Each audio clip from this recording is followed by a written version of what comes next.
Oi, oi galera, aqui é a Raíssa de Um Livro Só e o vídeo de hoje é o vlog de leitura de A Cantiga dos Pássaros e das Serpentes.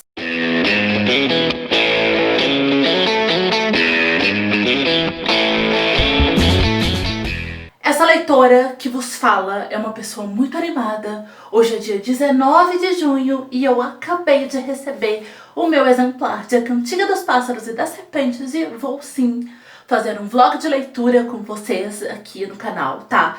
Esse vlog, gente, inicialmente eu estou pensando que ele seja com spoilers, tá? Mas vai ter resenha sem spoiler também. E é isso, agora eu só quero devorar essa história. Bom, gente, cheguei na página 113 de A Cantiga dos Pássaros e das Serpentes. Vou começar o capítulo 7, ó. E o que eu posso dizer até agora sobre essa leitura? Bom, esse livro vai se passar 10 anos após a guerra, né, da rebelião dos distritos contra a capital, que resultou na criação dos Jogos Vorazes. Então, 10 anos após isso, a memória dessa guerra ainda é muito recente, tanto nos distritos como na capital.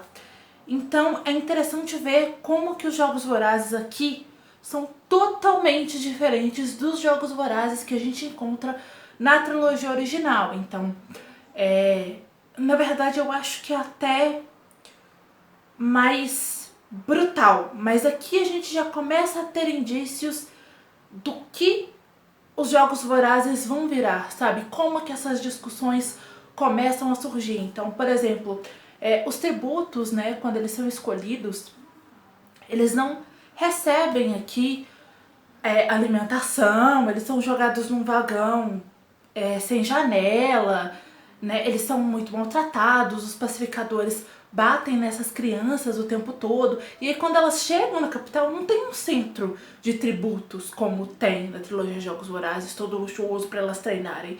Não, elas são jogadas numa jaula para macacos. E as pessoas vão lá ver, e aí elas são deixadas sem nenhuma alimentação. Então os Jogos Vorazes aqui são muito mais uma punição, mas uma punição eu acho que mais vingativa do que uma punição, eu acho que simbólica, vamos dizer assim, como ela se tornou na trilogia Jogos Vorazes. Porque assim, na trilogia Jogos Vorazes, os jogos continuam sendo tão brutais ou até mais do que o que a gente encontra aqui.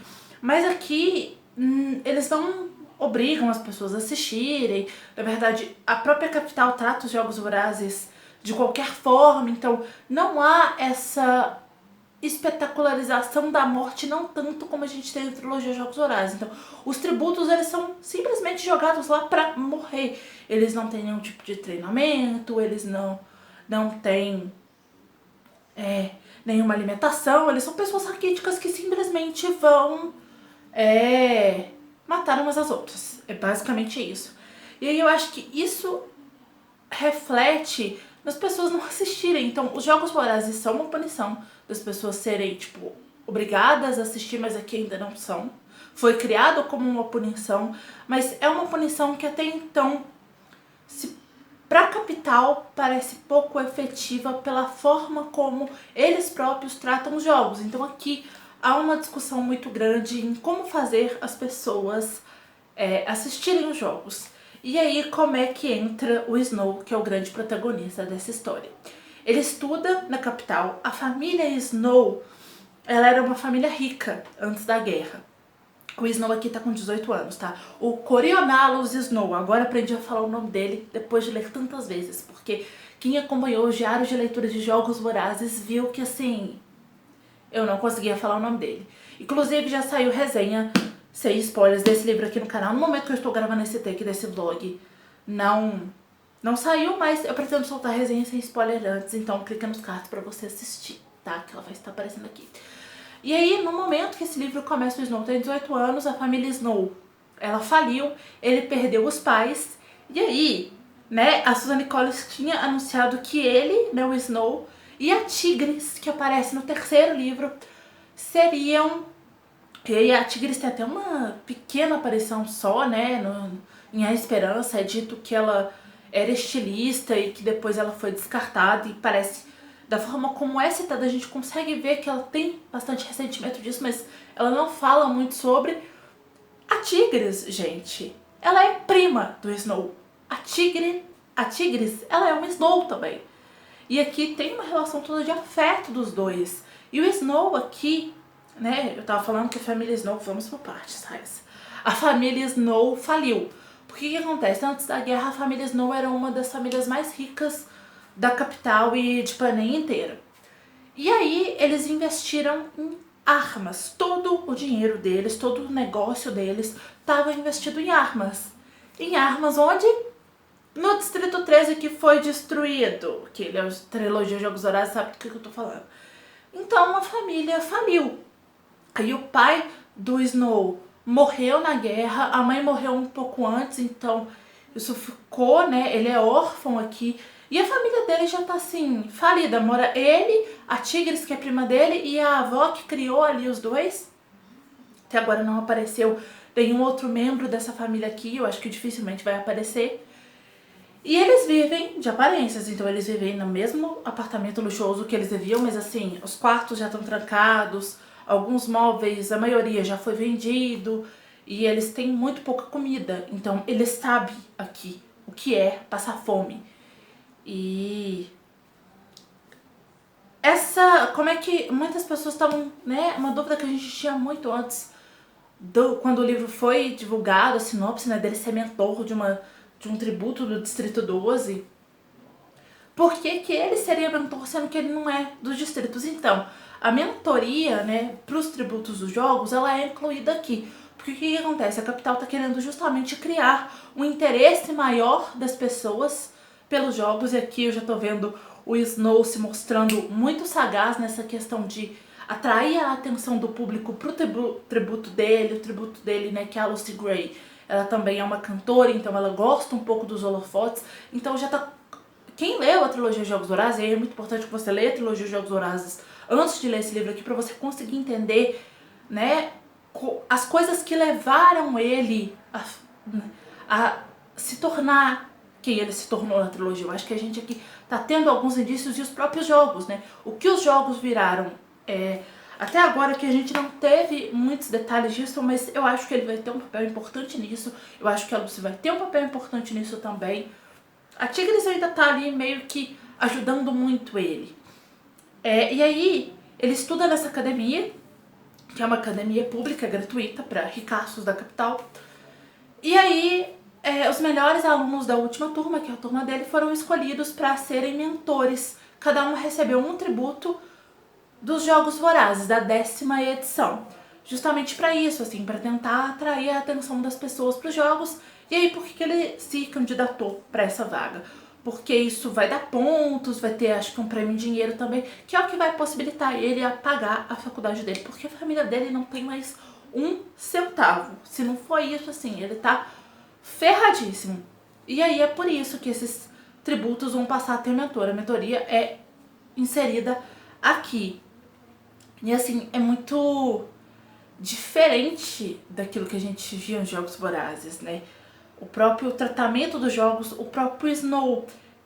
Em Jogos Vorazes, né, na trilogia inteira, a gente consegue perceber que ele entende muito bem a Katniss e que ele sabe formas de atingir não só ela, mas qualquer pessoa que tenha alguém, algum familiar, alguma pessoa com quem esse tributo se importe. Por que isso? Aqui eu já consegui entender. Tem até uma citação aqui no final do livro. A ambição o alimentará, competição o conduzirá, mas o poder tem o seu preço. O Snow aqui, ele é muito ambicioso, mas ele tá tentando não só garantir um futuro para ele, mas para a família dele também, né? Para a avó dele e para Tigris. Ele vive de aparências, ele finge ainda ser rico pra, né, manter as aparências pelo bem da avó, pelo bem da prima. E eu acho que ele entende muito a Katniss na trilogia justamente por causa disso, né? Ele sabe o que é fazer de tudo pra proteger as pessoas que ele ama, porque aqui ele ainda não é o vilão sanguinário que a gente conheceu na trilogia de Jogos Vorazes. Ele é sim muito ambicioso, ele já se mostrou muito ambicioso e muito, muito, muito inteligente. Mas ele não tem nenhum desvio de caráter, em alguns momentos ele aqui até se questiona sobre se seria justo os Jogos Vorazes, sabe? E a própria Lucy tem feito ele até o momento se questionar sobre isso. Eu vou ler uma citação aqui que a gente consegue ver como ele entra nessa questão dos jogos, ele precisa ser mentor porque ele quer garantir o futuro dele, mas em alguns momentos, muito por causa desse vínculo que ele tá criando com a Lucy, ele se questiona sobre a forma como as coisas estão sendo conduzidas. Ele tá passando um questionário pra Lucy, né, porque pedem pra eles passarem, e aí no questionário pergunta da família. E aí ela fala que ela perdeu toda a família, aí ele pergunta pra ela: sua família toda se foi? Aí ela responde: eu tenho uns primos e o resto do bando. Ela se inclinou para olhar no papel: tem espaço para eles? Aí o Snow vai comentar o seguinte, que o livro também é narrado um pouco em primeira pessoa, assim como Jogos Vorazes. Não havia, mas deveria haver, pensou Coriolanus, considerando o quanto as famílias tinham sido destruídas pela guerra. Deveria haver lugar para qualquer pessoa que se importasse. Na verdade, talvez esta devesse ser a pergunta inicial. Quem se importa com você? Ou melhor ainda, com quem você pode contar? Então, assim, ele tá entrando para esse mundo dos jogos, mas não é porque ele quer ver as pessoas morrerem e tal. Ele, em alguns momentos, sim, é evidente que na capital inteira há muito ressentimento e nos distritos também, mas, sabe, ele não deixa de se importar com esse tributo, de uma certa forma, com a Lucy. E, assim, ele também tem muita mágoa, né, pelo que aconteceu na guerra. Aqui a gente consegue ver o quanto que essa guerra foi brutal, tanto nos distritos como na capital, né? Ele perdeu os pais nessa guerra, a família dele perdeu tudo. Então ele tem um ressentimento aí, que eu acho que talvez seja esse ressentimento, mas essa ambição dele que vão moldar aí a construção desse vilão que a gente vê na trilogia Jogos Vorazes. Vim fazer mais um update com vocês. Primeira coisa que eu queria dizer é que eu acho que no update anterior eu disse que eu falei o nome do Snow certo, mas eu acho que eu não falei certo. O nome dele é Coriolanus Snow e não Coriolanus, é Coriolanus, tá? Eu estou na página 284, vou começar o capítulo 17, então eu já cheguei mais ou menos na metade do livro. E, gente, até agora eu tô gostando bastante, assim, é bem diferente da trilogia original, tá? Panem não era a mesma e os jogos não eram tratados da mesma forma. Aqui a capital estava interessada muito mais em punir a qualquer preço, vamos dizer assim. Como eu disse no take anterior, os tributos eram tratados assim como animais, né? Assim, eles não tinham qualquer condição de saúde, eles não eram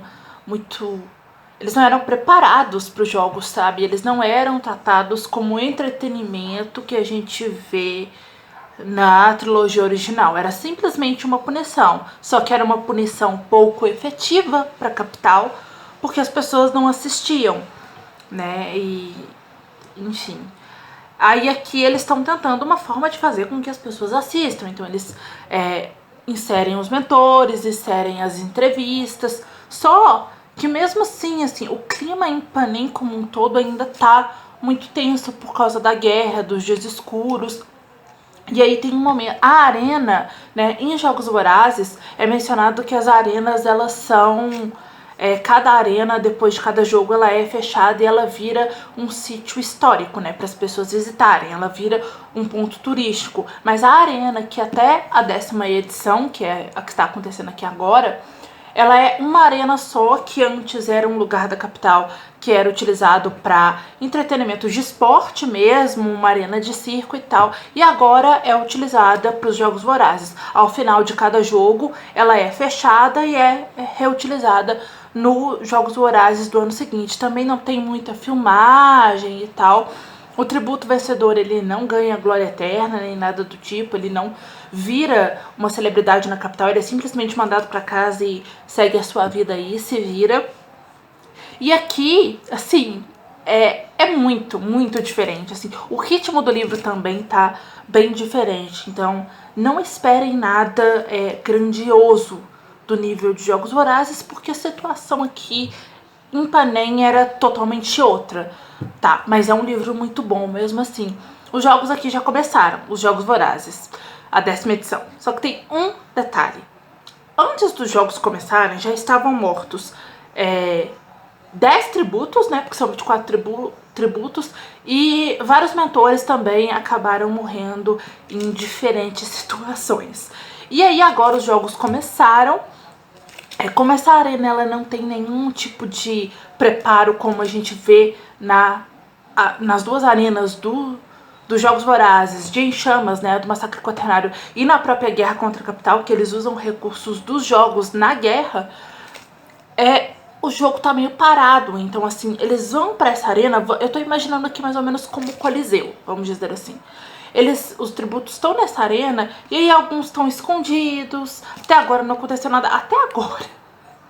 Os tributos que morreram foi um que tinha fugido numa explosão de bomba que teve. E aí, quando o jogo começou, a capital deixou ele pendurado lá vivo. Um tributo foi lá, escalou e matou ele. E morreu um com tuberculose. E agora, por onde eu cheguei, vai morrer um outro de raiva. Então, assim, morreu uma que os tributos mataram. E morreu um outro também morto numa outra situação. Porque, enfim, um dos mentores aqui é de um distrito, né? O pai dele ficou rico, ele é do Distrito 2.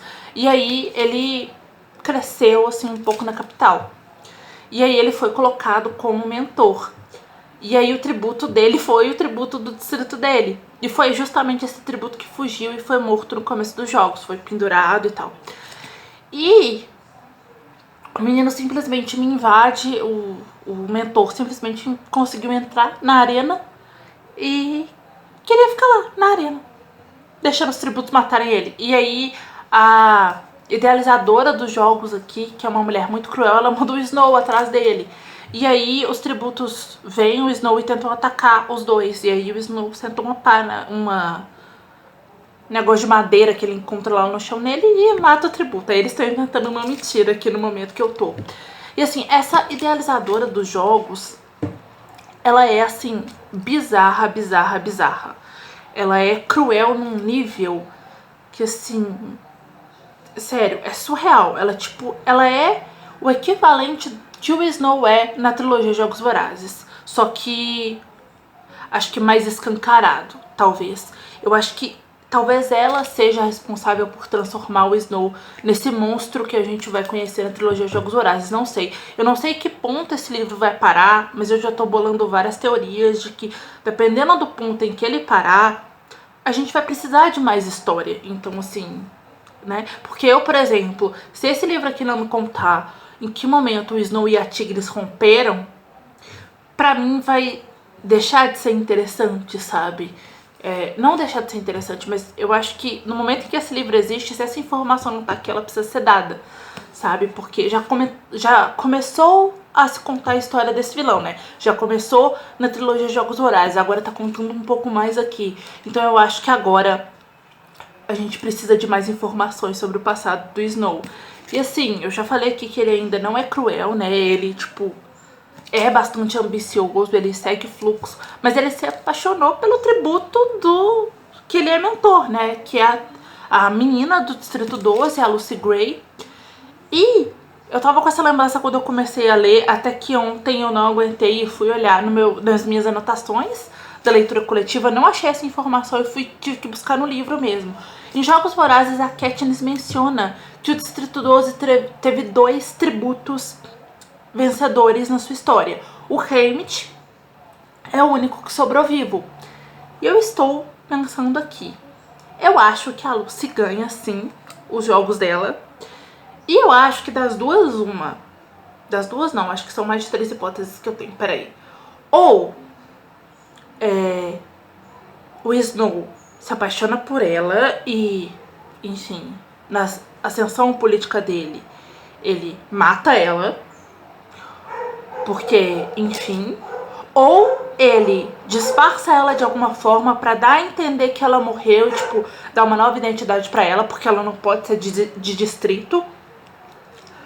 Ou acontece, ou ele se apaixona por ela também, fica com ela, acontece alguma coisa com ela que de repente transformou ele nesse monstro, de repente os distritos descobrirem e matarem ela, e aí ele virar essa criatura odiosa que a gente conheceu da trilogia Jogos Vorazes. Não sei, são algumas hipóteses, mas assim, eu não sei, gente, eu não sei o que vai acontecer, mas eu espero que esse livro termine num ponto aceitável para que a história que esteja aqui seja satisfatória, sabe? Ou que a autora pretenda continuar, sabe? Porque são 575 páginas. Eu não sei se ela vai contar tudo que a gente precisa saber sobre esse vilão tão fascinante, né? Porque em A Esperança, o Fênix menciona que o Snow, ele era muito jovem quando ele foi ao Sol do Poder. Aqui a gente já tá tendo indícios disso. Ele é muito inteligente, pessoas com poder estão meio que interessadas nele, estão vendo que ele, né, é uma pessoa ali inteligente e que ele tem ideias que essas pessoas consideram boas. E o Finnick também menciona que ele matou amigos e inimigos. Então, pra ele ter feito alguma coisa com a Lucy, não custa nada. Ele abandonou a Tigris, né? Então, enfim, mas eu gostaria de saber o que aconteceu entre ele e a Tigris também. Vamos ver se esse livro vai contar. Como eu suspeitava, a Lucy Gray venceu a 10ª edição dos Jogos Vorazes. E aí, minha gente, acabou de acontecer um negócio aqui que eu não tava esperando. Esse livro também é dividido em partes, em 3 partes, é o que tudo indica, assim como os outros 3 livros da trilogia. E o título da parte 3 é O Pacificador, que é a parte que eu vou começar agora. E aí eu tinha visto, né, essas divisões de 3 partes, e eu vi essa parte, eu achei meio estranho. Até então eu tava, será que vai aparecer um novo personagem na história? Será que tem algum pacificador no passado da Lucy, sei lá. Mas não, em Jogos Vorazes, e aqui também é mencionado, quando os pacificadores, além de serem pessoas que se alistam, eles são pessoas que cometeram alguma infração. E o Snow acabou cometendo algumas pra Lucy vencer os jogos, né? Teve o episódio do lenço, né, das cobras, ele desconfiou que a idealizadora dos jogos ia jogar essas cobras na arena e colocou um lenço lá para eles sentirem o cheiro da Lucy, deu para ela um potinho e instruiu ela a colocar veneno dentro. E o criador dos Jogos Vorazes, que é o reitor da academia, né, onde ele estuda, acabou de descobrir isso. Então, a última frase do capítulo que antecede essa parte 3 Coriolanus seguiu diretamente para o centro de recrutamento, onde se tornou o mais novo e talvez o mais vistoso pacificador de Panem. E aí eu parei exatamente nessa parte. Eu não sei o que vai acontecer nessa história daqui pra frente, porque eu tava imaginando que a alçada dele ao poder fosse acontecer a partir dos jogos. Mas agora temos uma reviravolta, ele vai se tornar pacificador. Como que ele vai alcançar o poder a partir disso? Não faço a mais vaga ideia. Será que ele vai ser mandado pro Distrito 12? Talvez. Eu acho que pelo jeito aqui pode ser. E uma observação é que esse livro ele traz uma perspectiva dos jogos muito diferente. Porque além dos jogos serem totalmente diferentes do que a gente vê na trilogia de Jogos Vorazes, aqui a gente acompanha pela perspectiva do mentor, que tá de fora, né? E a arena também não tem muitas câmeras, então em alguns momentos quando eles vão pros túneis, os mentores ficam esperando esses tributos aparecerem ali na parte da arena mesmo, para poder enviar uma dádiva. Então é uma coisa muito diferente acompanhar os jogos de fora, né? Como um espectador, é diferente. Vou agora entrar nessa parte aqui que eu não sei o que vai acontecer, mas enfim, como eu esperava, a Lucy ganhou, né? Então, os 2 vencedores do Distrito 12, que o Distrito 12 teve na história, foram o Haymitch e ela. Resta saber como é que ela morreu, né, gente? tô um pouco aflita. Vim só encerrar este vlog com vocês, eu já inclusive terminei o livro, mas a gente vai conversar um pouquinho sobre a terceira parte, que é a parte O Pacificador, que é onde o foco, né, sai dos jogos e finalmente vai começar, vamos dizer assim, um pouco do tormento do Snow, mas também a ascensão dele de fato ao poder, porque o que acontece aqui, né? Ele é punido por causa de algumas atitudes que ele teve nos jogos. Na verdade, ele acha que ele é punido, né? Que ele é mandado para ser pacificador e ele escolhe o Distrito 12 por motivos óbvios, né? Para poder, enfim, ficar com a Lucy. E aí vai começar um período que quando você começa a ler essa parte, você fala, pronto, o livro vai virar um livro de romance. Porque ele vai ficar com a Lucy, né? E aí o Sejanus também vai, que é o Sejanus que é um amigo dele, né, da capital, mas que na verdade é do Distrito 12, também acaba tendo que virar pacificador e vai pro Distrito 12. Só que aí, lá no Distrito 12, o Sejanus começa a se envolver ali com os rebeldes, que aqui nesse livro eu acho que a hostilidade dele, das pessoas da capital com as pessoas dos distritos é muito maior, né? O próprio Snow vai utilizar de justificativa para fazer crescer a popularidade da Lucy Gray, que ela não é de distrito, né? Então, assim, por causa disso, assim, as pessoas dos distritos aqui são muito mal vistas pela capital, porque ainda há muito ressentimento dos dois lados. E aí o Sejanus vai meio que se envolver com os rebeldes, o Snow vai acabar descobrindo e vai usar ali os tordos pra meio que denunciar o amigo. Aqui a gente consegue acompanhar muito bem um pouco mais daquilo que é falado na trilogia original, assim, dos tordos que, né, cruzaram com os Gaios Tagarelas, oh meu Deus, e aí deu errado e tal, e a gente vai, como eles imitam muito a voz das pessoas, né, muito bem, o Snow cria um certo ranço ali, porque ele vai presenciar, logo quando ele chega, assim, ele ainda é recruta, ele vai presenciar um enforcamento. E aí depois a gente vê a Lucy compondo uma música. Essa música é A Árvore Forca. Gente, eu achei isso sensacional. Eu acho que foi o melhor fanservice que a autora poderia ter feito. Sinceramente, eu gostei muito. Só que aí o Snow vai, né? Eu tava falando de outra coisa, mas eu precisava falar desse negócio da Árvore Forca porque eu achei isso muito sensacional. Porque a gente acompanha a cena que inspirou a música e a gente acompanha, pelo menos eu entendi lendo o livro, que foi a Lucy que compôs a música que lá na trilogia original virou meio que folclórica, né? Talvez por isso o Distrito 13 tenha usado, né? Por isso eles não tenham, né? Essa música, o peso dessa música na trilogia original tenha sido tão grande e tal, porque enfim, eu achei isso muito legal. E aí ele vai acabar usando ali os tordos, né, na situação em que eles estão pegando os tordos e os gaios os gaios.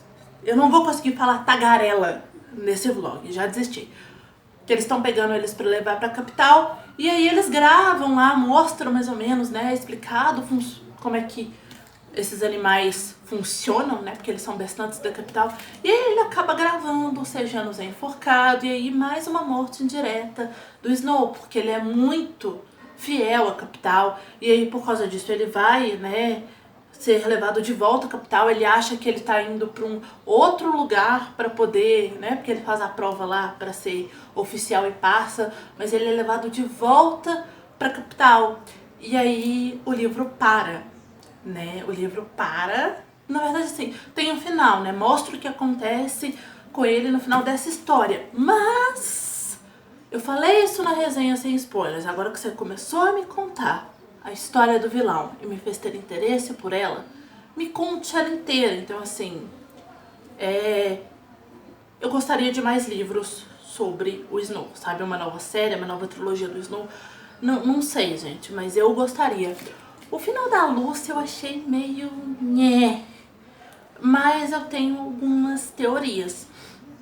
Porque assim, Eles combinam de fugir no meio do mato lá, o Snow surta, né? Surta completamente, acha que ela tá... O que me faz pensar que ele, em algum momento, ele deixou de, né, ser... Porque ele não é mal nesse livro, né? Ele é ambicioso e ele é egoísta. Então, essas duas coisas juntas é uma combinação que não resultam em atitudes muito boas. Então, só que quando ele e a Lucy fogem, eles estão ainda ali na mata, que a gente conhece muito bem da trilogia original, ele dá uma surtada básica. E aí eu acho que ele começa mesmo a ficar olhando a cuca, gente, porque ele começa devagar que ela vai denunciar ele, que ele endoida, ele começa a tirar igual louco no meio do mato e ela some. Ela some, não acham o corpo dela, não acham nada, ela desaparece. E quando ele chega na capital, a doutora, que é a chefe dos idealizadores dos jogos,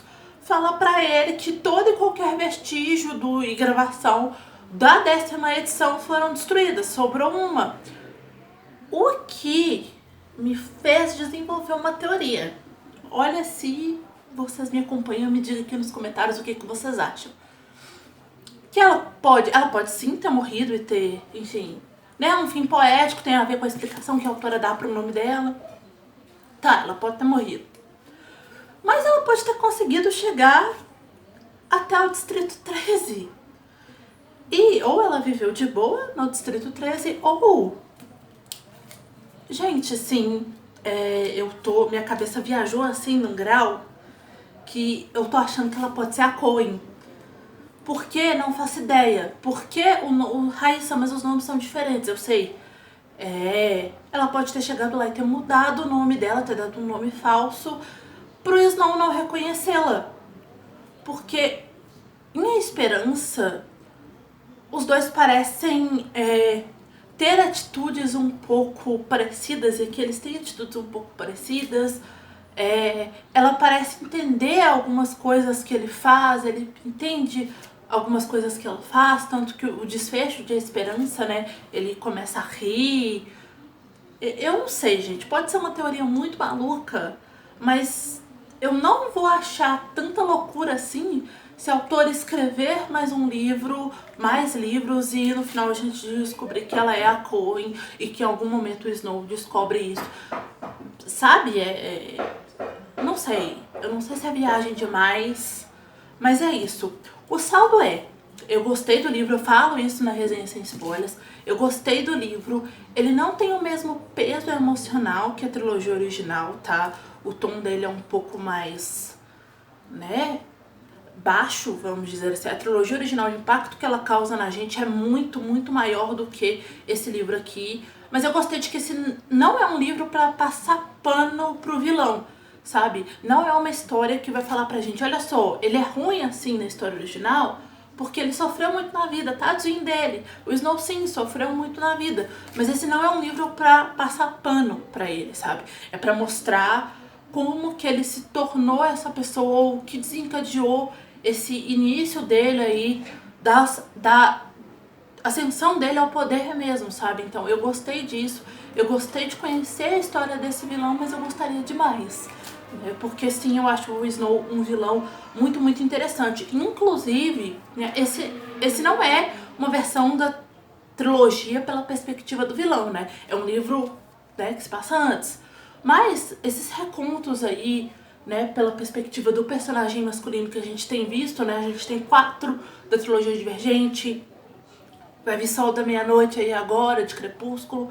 No caso de Jogos Vorazes, eu acho que a trilogia original, se a autora fosse escrever um reconto pela perspectiva de um outro personagem, ela não poderia fazer isso pela perspectiva do Pita, por exemplo, ou pela perspectiva do Gay. Do Gay, coitado, ele foi largado na friendzone, né? Então, assim, dele realmente não tem como, mas assim, um livro pela perspectiva do Snow, um reconto da trilogia Jogos Vorazes pela perspectiva do vilão, seria de longe muito mais interessante do que se a autora fosse, por exemplo, escrever os acontecimentos da trilogia Jogos Vorazes pela perspectiva do Pita, porque eu acho que ele é um vilão muito interessante. Então, ver o que estava se passando pela cabeça dele no momento da trilogia, né, no decorrer das coisas que a gente estava acompanhando pela perspectiva da Katniss, talvez seja muito interessante. Eu não sei se a autora tá pensando nisso. Talvez esteja. Porque esse livro ele não conta a trajetória política dele inteira e eu quero saber, porque eu acho ele interessante. Mas é isso, gente. Gostei, foi uma leitura que eu gostei muito de ter feito, eu gosto muito da escrita da autora. O Snow é um personagem muito interessante e é isso. Bom, pessoal, como esse vlog é um vlog com spoilers, me contem aqui nos comentários o que vocês acharam do livro. Tá liberado spoilers, tá? Me contem se vocês gostaram, quais as impressões de vocês lendo a história. Se você gostou desse vídeo, clica muito em gostei aqui embaixo para me ajudar na divulgação. Compartilha esse vídeo pro seu amigo que é fã de Jogos Vorazes e já leu o livro. Se inscreve aqui no canal se você não for inscrito. Se você for comprar o livro ou qualquer outro produto, por favor, compra na loja da sua preferência, utilizando um dos links que estão no box de informação. Comprando qualquer produto com os links do canal, vocês ajudam demais no meu trabalho. Me segue em todas as redes sociais, todos os links, como sempre, estão no box de informação. Assiste as dois, estou aqui do meu lado, que eu acho que eles podem te interessar. É isso, beijo, tchau e até o próximo vídeo.